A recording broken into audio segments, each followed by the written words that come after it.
The molecular TB lamp solution allows for a sensitive and accurate detection of tuberculosis. It is easy to perform and gives robust test results even under tough conditions. The workflow consists of 4 main steps. All steps are performed with the help of HumaLoop T, which combines a heating unit, an amplification unit, and a fluorescence detection unit.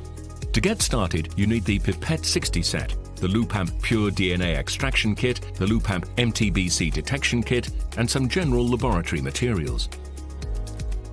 First, put on 2 pairs of gloves, a laboratory coat, and a mask. For the preparation, clean the working areas thoroughly. Distribute the bleaching solution and spread it with a soft cloth all over. Also, clean the HumaLoop T. Let the bleaching solution incubate for 5 minutes.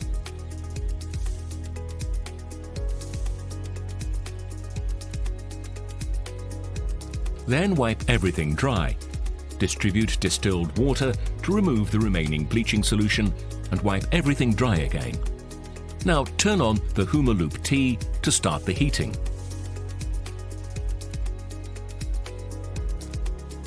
Open the Loopamp Pure DNA Extraction Kit and take out the aluminium bag with the heating tubes. Then lay down a soft cloth on the working area and prepare the rack for the heating tubes. Open the bag and pour out the appropriate number of tubes, plus 1 for a negative control. Do not reach into the bag to avoid contamination. Subsequently, mark the heating tubes. Open the Loopamp MTBC Detection Kit and take out the negative control. Now prepare the second working area with the soft cloth and the rack with the tubes. Take the first sputum sample and tap it several times with the edge on the table. Open the container and the heating tube. Take the Pipette 60 and take the most purulent sputum portion of each sample. Make sure to operate the plunger of the pipette slowly. Rub the end of the tip on the bottom of the cup to avoid strings. Repeat the procedure until there are no more strings. You should transfer 60 microliters of the sputum. Transfer the sample in the respective heating tube. Rinse the pipette tip with the lysis buffer to remove the sputum completely. Repeat this for every sample. Now prepare a negative control for each run to assure a correct processing of the complete workflow.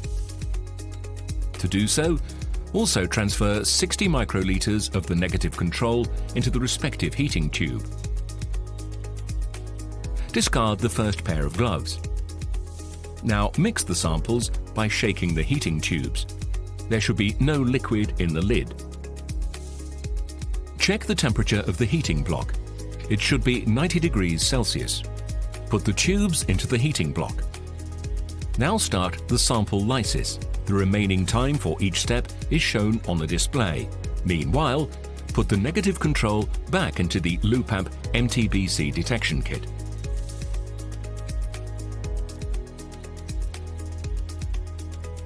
Take out the plastic bag with the adsorbent tubes and prepare the appropriate number of tubes. Try to avoid reaching into the bag. Loosen the powder in the adsorbent tubes. After completion of the lysis process, remove the tubes and let them cool down for about 2 minutes.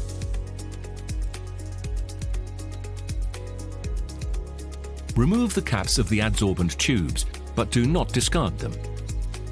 Then shake the heating tubes. Screw the heating tubes onto the adsorbent tubes.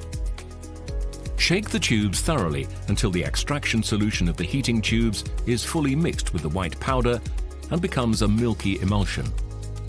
Repeat this step for all heating tubes. If the mixing was insufficient, a colored powder is obtained or there will be remaining powder. Then you have to continue shaking. Now take the aluminium bag with the reaction tubes out of the Loopamp MTBC Detection Kit. Take out the appropriate number of tubes, plus 1 for a positive control with the help of a scissor. Do not reach into the bag. Reseal the bag immediately. Take out the appropriate number of injection caps. Put the caps of the adsorbent tubes onto the nozzles of the injection caps and screw them onto the other side of the adsorbent tubes. Squeeze the tubes and inject the extracted DNA directly into the reaction tubes and discard the used adsorbent tubes. This step could also be done with the help of the squeezing tool. Close the lids immediately and mark them accordingly. Repeat this step with all adsorbent tubes. Now prepare a positive control. Take out the droppers and the positive control from the Loopamp MTBC detection kit. Shake off the tube with the positive control one time to remove the liquid from the cap. Transfer 30 microliters of the positive control with the help of the dropper into the respective reaction tube. Do not touch the cap of the positive control to avoid contamination. Put the positive control back into the box.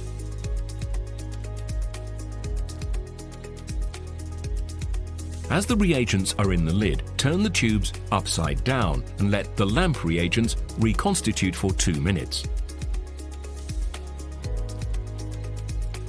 Now mix the reaction tubes at least 5 times. These manual steps could also be done by HumaLoop T. Make sure that the colored solution is at the bottom of the tubes when you finish the process. Now put the tubes into the amplification unit of HumaLoop T and start the isothermal amplification. The amplification takes 40 minutes, plus the subsequent inactivation of the reaction for 5 minutes. Meanwhile, the working areas have to be thoroughly cleaned again with bleaching solution and distilled water. Perform the same procedure as in the beginning of the workflow.